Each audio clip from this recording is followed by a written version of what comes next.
Are we live? Let's see, I'm going to try Veronique in here. We can.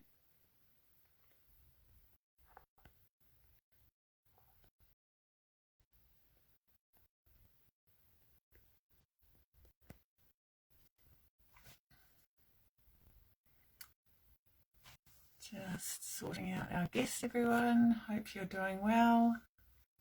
Good evening. I'm going to bring Veronique on when she pops up. Apologies if this is a bit clunky. It's the first live we've done. Here we go.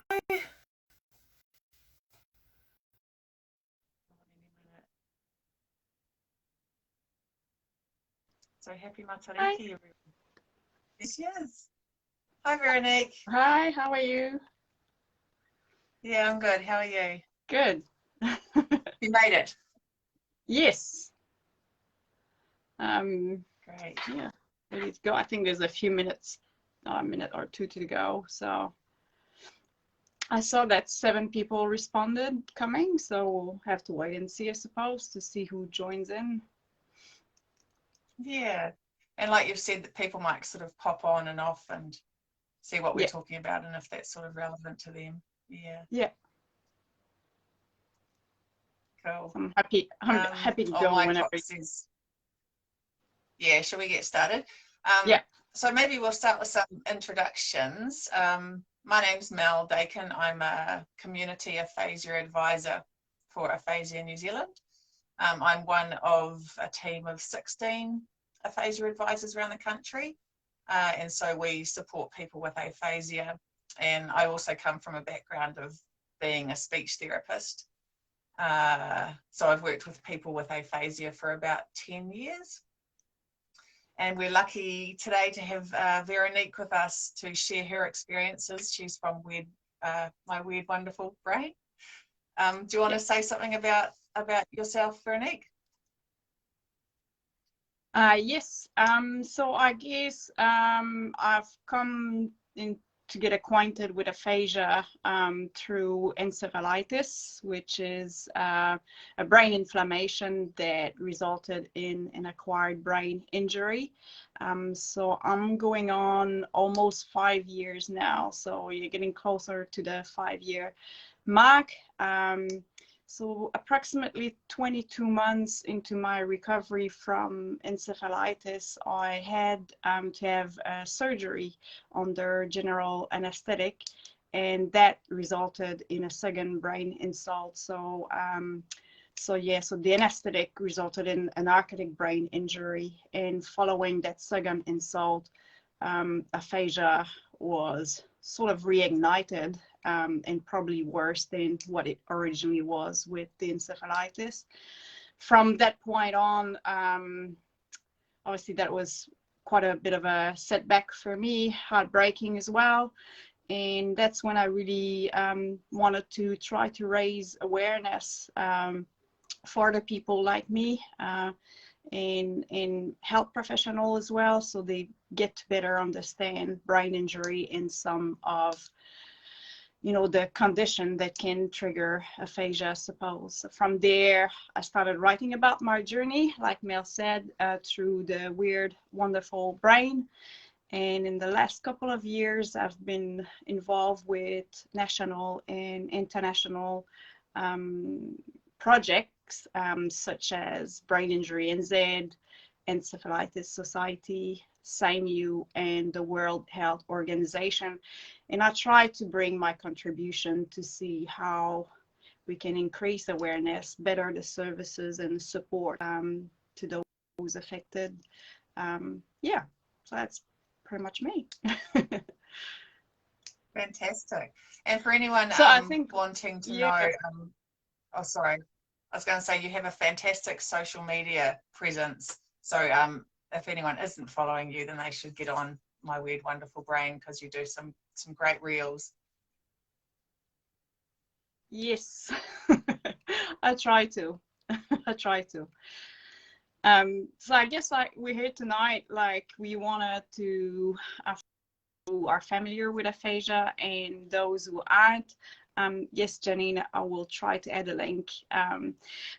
So what is aphasia? And I think I'll leave it to you, Mel, because you're really, you've got I've got the experience, but you've got the knowledge around it. Thank you. Yeah, the video that we're doing right now will be on our Aphasia New Zealand Facebook page after the video ends. So you can click on that link just for anyone wanting to watch it again. So yeah, types of aphasia. In Aphasia New Zealand, we tend to talk about fluent and non-fluent aphasias. There are lots of complicated subtypes, but we think it's easier for us to talk about fluent and non-fluent. So fluent being someone who has lots of words, but they don't necessarily make a great deal of sense. And people with fluent aphasia also tend to have problems comprehending language, and therefore they also have trouble monitoring what they're saying and making sense of that. So that's fluent. And then the non-fluent aphasia, which is actually much more common, is the aphasia where you have trouble finding words and the words come out quite sparsely sometimes. So the finding of the words and getting the words out is more of a problem for the non-fluent aphasia. So most people tend to fall into the non-fluent category. Fluent aphasia is a bit more rare. Yeah. Do you want to talk about your aphasia a little bit, Veronique? Yeah, so I guess I would potentially fall in the non-fluent. So I will have good days, bad days.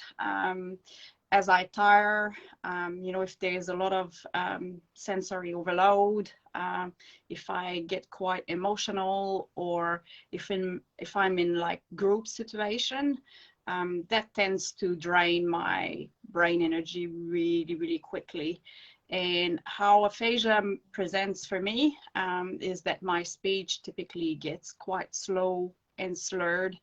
You know, we'll struggle always like connecting the dots in my brain, so I know what I want to say, but just getting the words out becomes very, very effortful. And then I suppose, you know, it becomes a little bit of a mind game.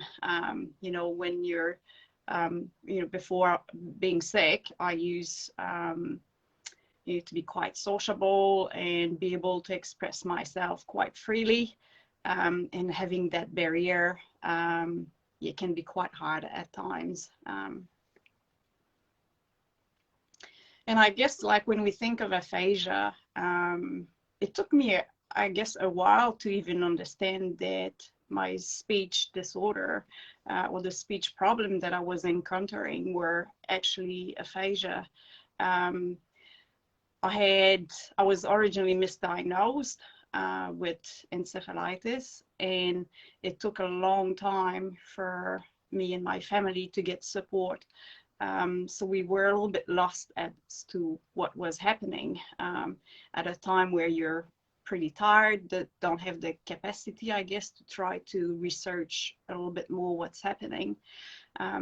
So it took a while, and you'll probably know that, Mel, as well, that, you know, aphasia is often associated with stroke, and by default, I think a lot of the other conditions that can trigger aphasia sort of go under the radar, which has also been the case for me until, you know, not that long ago, that I put two and two together, and that I was able to get a bit more support and understanding around what was happening to me. Yeah. So yeah, so I guess sorry. I was going to say that's, you know, one of our big missions at Aphasia New Zealand is just to educate the health professionals, actually, so that they are more aware of aphasia and that it can co-occur with things like encephalitis and, you know, brain tumor and brain injuries and things like that, so that, you know, GPs and other health professionals are thinking about aphasia when people such as yourself present, because I think there's still a real lack of knowledge in the health sector generally. Yeah, definitely. That's definitely been my personal experience anyway, and I think, I don't know if it's the same for everyone, but for me, you know, on good days, I'll be able to sustain conversation pretty well with people without, you know, just having a fluid conversation, not looking for my words too much. But then, you know, if you see me 10 minutes later, the picture can change really, really quickly as to, you know, how my speech, I guess, can fluctuate throughout a day, throughout a week, depending on lots of factors, like I was mentioning earlier, the fatigue, the sensory overload. And it takes a while to recognize those triggers, I suppose, to try to manage you know, my speech, and other people around you as well need to learn what works best for you, in order to not get in a state where you become very confused when you're trying to express yourself. So there's a lot to it, just isn't for there? yeah, in your situation, Veronique, what are your kind of early signs that you get that sort of that you're having that sensory overwhelm and that the aphasia might start kicking in? Like for me, it's still, I mean, almost 5 years on. I can last much longer before my speech starts to drop. But often explain that it feels like a wave. I can feel it coming. I know that I've taken a step too far, and yeah, it's like if it's a wave that engulfs me, and then my first symptom is always, in my case, that my speech start to slur and slow down.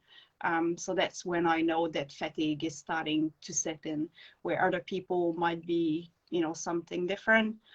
I'm only assuming that perhaps for me, the part of the brain that was affected by the infection might have been closer to, you know, the language center, and therefore that's why my speech tends to be the first thing to drop. And then yeah, from there, I guess I have to be very careful and mindful of how I'm going to approach, you know, the next hour or so. If I keep pushing, then obviously my speech becomes more and more broken. I will start looking for words. I can't find the words. And then if I keep pushing, which I think we probably all do, I get really, really confused. You know, I will really struggle to follow conversation. And it's as if nothing's connecting in my brain anymore. So I'll have trouble understanding what people are telling me. And replying becomes just really, really effortful. So often, you know, I'll start dropping words. So I will drop all the. So I'm going park instead of I'm going to the park. So that's quite frequent for me. Yeah, and then just really slow and effortful. It almost feels as if my jaw is put in a vice and constricting all my movement, I suppose, and making it really, really hard to talk. Yeah, wow, it's interesting, and that sort of helps us understand, and I guess remember that everybody's aphasia is really different. So and I certainly can say that every person I've ever met with aphasia has a unique set of challenges, and strengths, and, you know, difficulties and triggers, I guess, as well, like you're saying.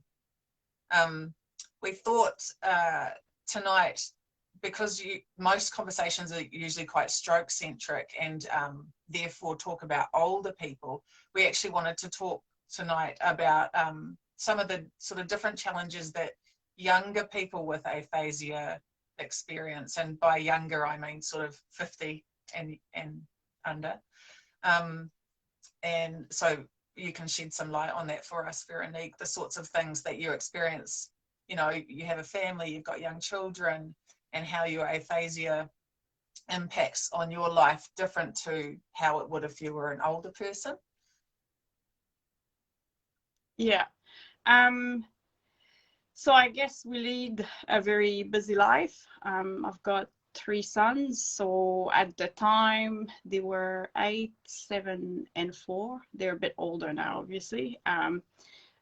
So it was very busy, very hands-on still, and they were at an age where they weren't that independent. You know, they needed mom and dad to help out with lots of tasks. So having trouble communicating my needs, or you know, just day-to-day stuff with the kids was pretty hard. And obviously the other layer is that when you've got young kids, you know, the fatigue can set in much quicker as well, because it is just very, very busy.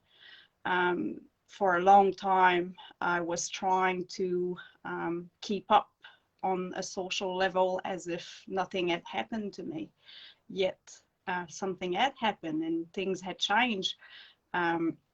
So things like going at the restaurants, for example, where you've got a lot of sensory overload, people moving by, a lot of chattering, music in the background.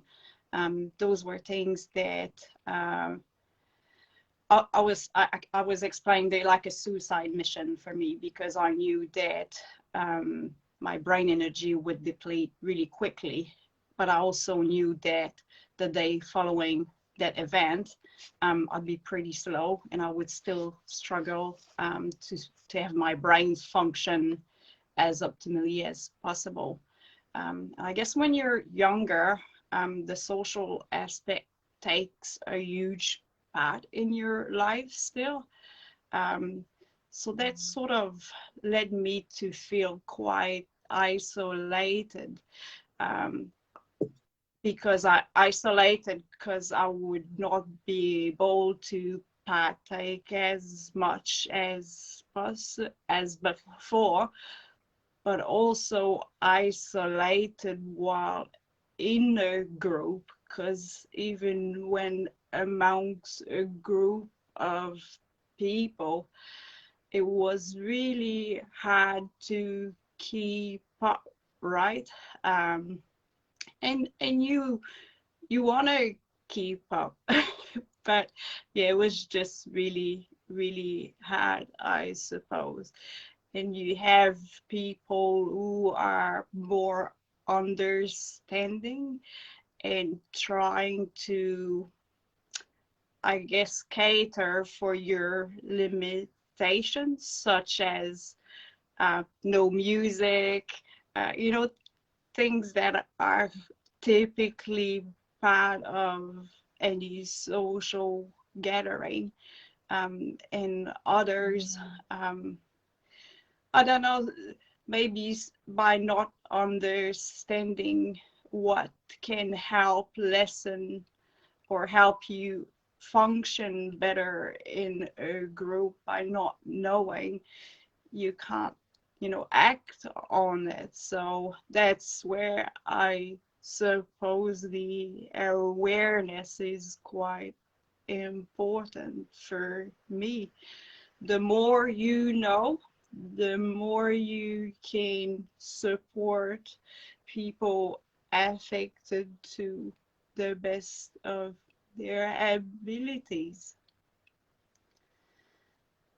Yeah, where I'm assuming. Yeah, you go, Mel. Oh no, you finish. Oh yeah. Yeah, where potentially older people, not all of them, some are still very go left and right, but they're potentially retired, so you don't have the work pressure. Your kids have potentially flown the nest, so there's not that stressor that puts a added level of difficulty.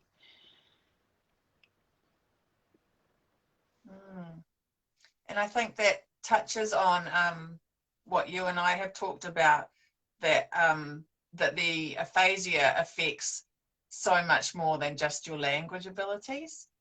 You know, it creeps into all these different areas of your life, like your social life and your family life and all of those different things.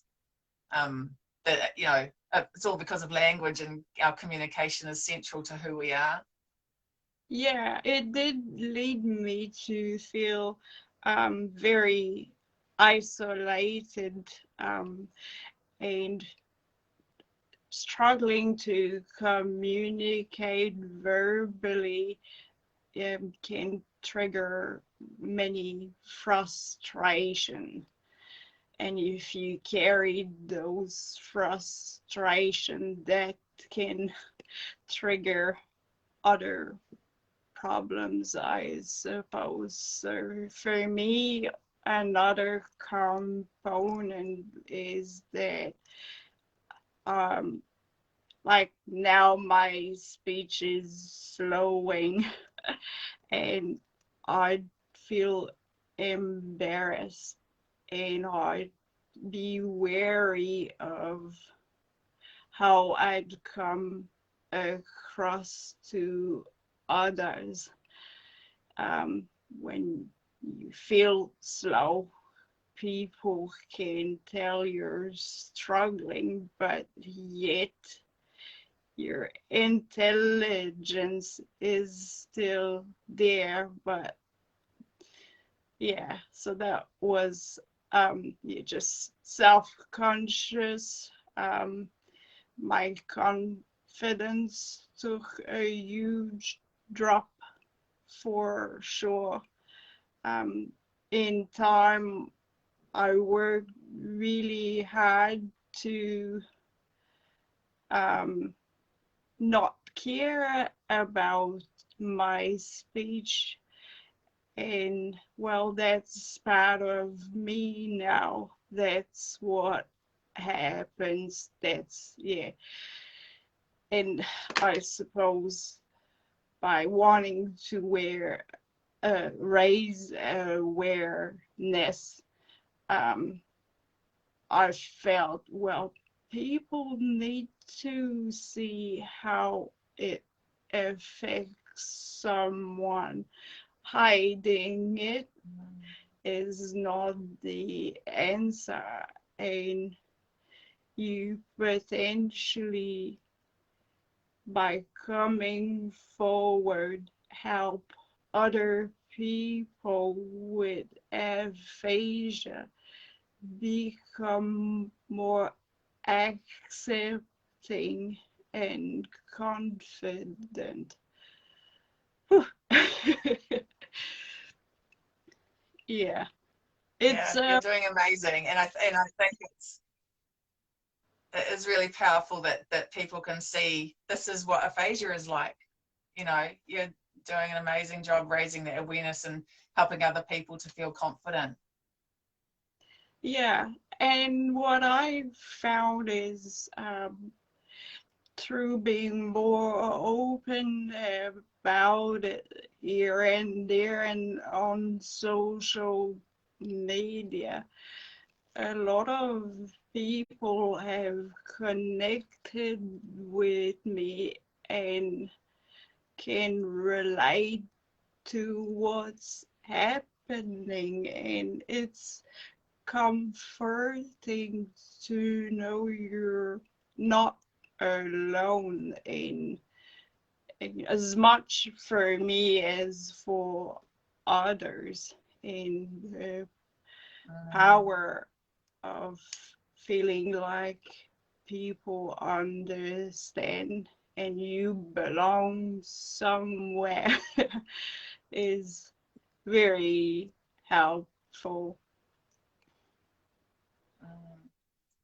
And that probably leads in nicely to what we wanted to talk about next, things that can help. You know, if you're having a conversation with a person with aphasia, we just wanted to touch on a few strategies that can be helpful. And I think it's probably also useful, Veronique, for you to share with us what's not helpful as well, you know, because Yeah. it's good for everyone to know both those things. Quite often, I sort of, when I'm talking to community groups, I tend to use sort of the top 3 strategies, just so that, because there are many strategies, but I think the number 1 of all time is time. And within that strategy of time, there's patience and using sort of bigger pauses in the conversation to allow for time for processing and to find words. So just the strategy of time is to kind of, I guess, be aware of the other person's pace and give your full attention and not be rushing, and be okay with having a gap between turns and saying a little bit less, just to create that nice calm interaction. Shall I go through all 3 and then you can speak to them and then tell us what doesn't work? Sounds good, yes. Yeah, so number 1, time, I think, is just the best strategy of all. Number 2 is to have sort of other means to help you communicate. So a pen and paper. Lots of people find a pen and paper can be useful, either for the person with aphasia to, sometimes you can write words that you can't say. You might be able to draw a picture that you're trying to describe because you can't find the words for that. So pen and paper can be really useful. The other way it can be used is for your communication partner. They can write things down, because perhaps you might receive written words better than you can process the auditory signal. So pen and paper for both parties, actually. So sometimes we would suggest just always having pen and paper on the table so both parties can use it as necessary.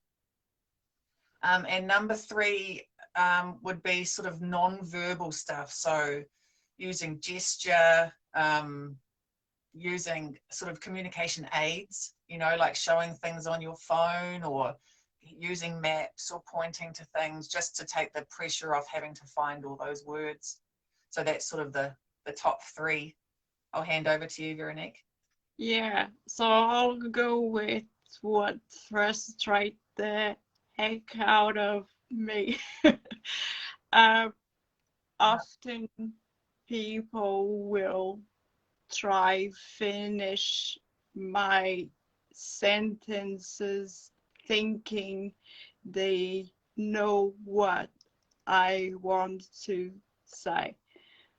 Sometimes they're right on money, other times not at all. So that becomes very confusing, because I had something in my brain I wanted to put across. By them going different tangent, I sort of forget what it actually is I wanted to say. And the confusion, frustration set in. So I feel that goes back to your first strategy. Time. Be patient. The person affected will tell you if they need your help. So yeah, time for sure. I forgot other thing I wanted to say. Yeah. Sometimes people will talk very slowly to us as if we don't understand what they are telling us.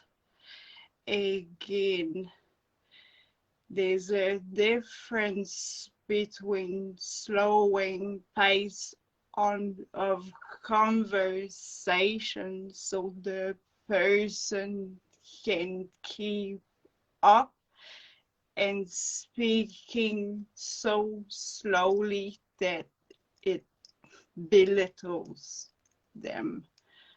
So that's, I feel, something be mindful of.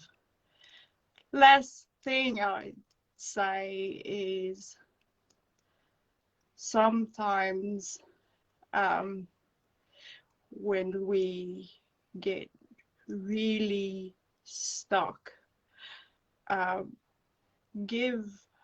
ask and say options of words to help, or to jog the person memory, not give the answer, but try to lead them so they find their way back in conversation.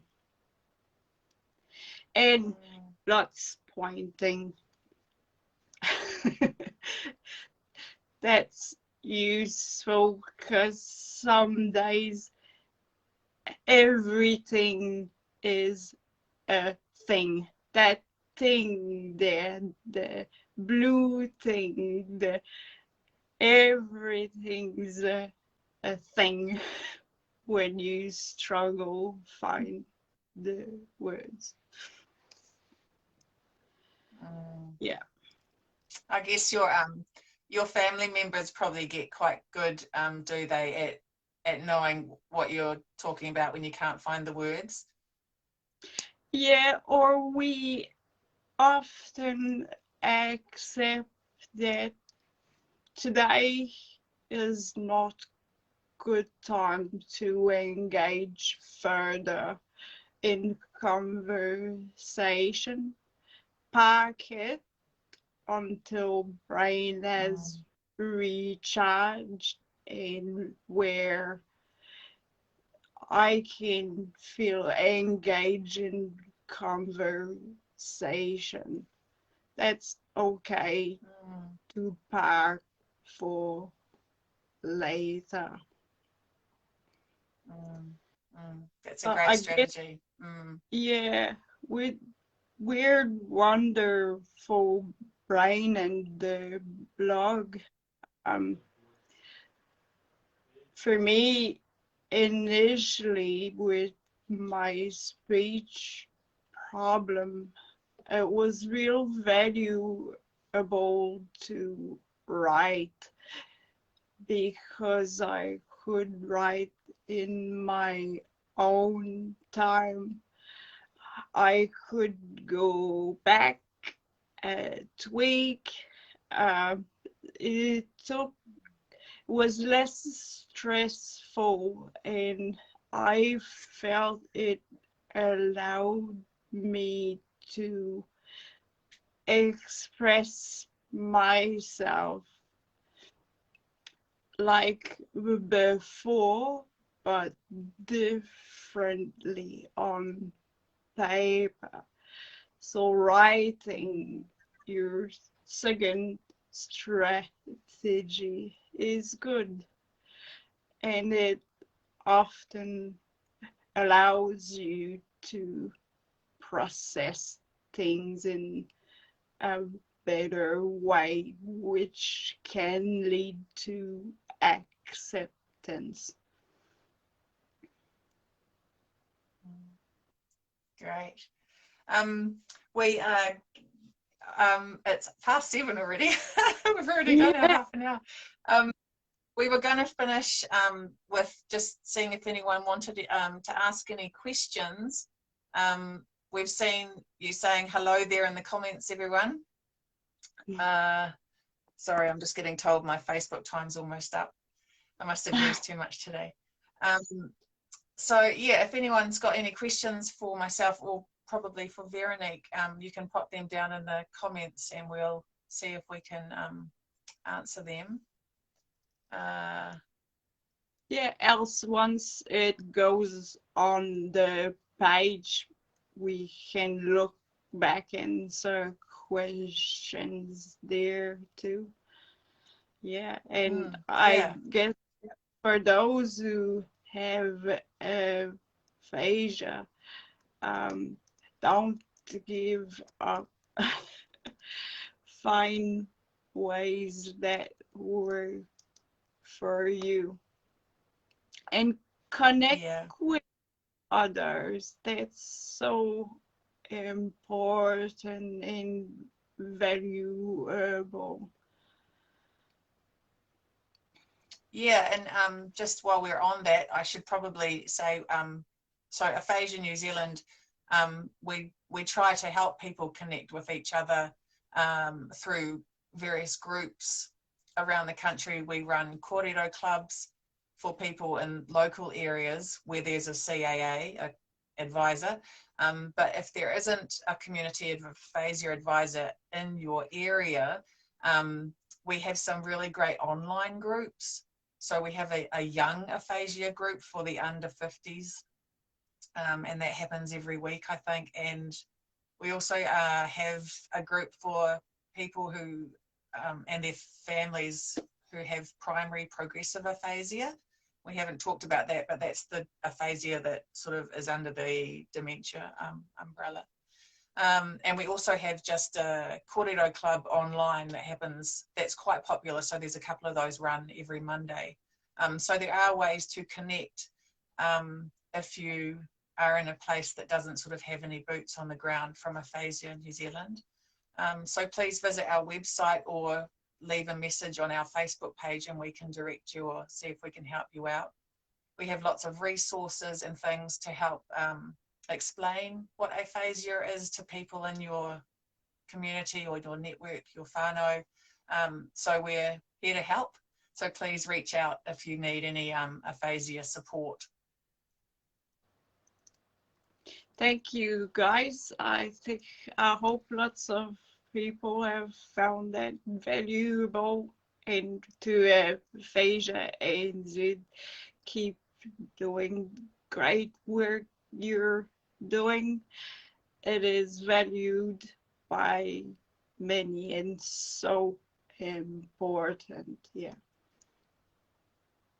Great. Hey, well, we really appreciate you being here tonight, Veronique, and I'm sure everyone will be giving you a round of applause from their homes. Or clap in the comments. All right, so this video will be available to watch on our Facebook page, I think in our feed, so for anyone that didn't catch it, they can catch it then. So we'll say farewell, good night. Oh, someone has asked Veronique when, yeah, we'll leave it for the comments, yeah. Yeah. Okay, bye. Thank you. Bye. Ka kite.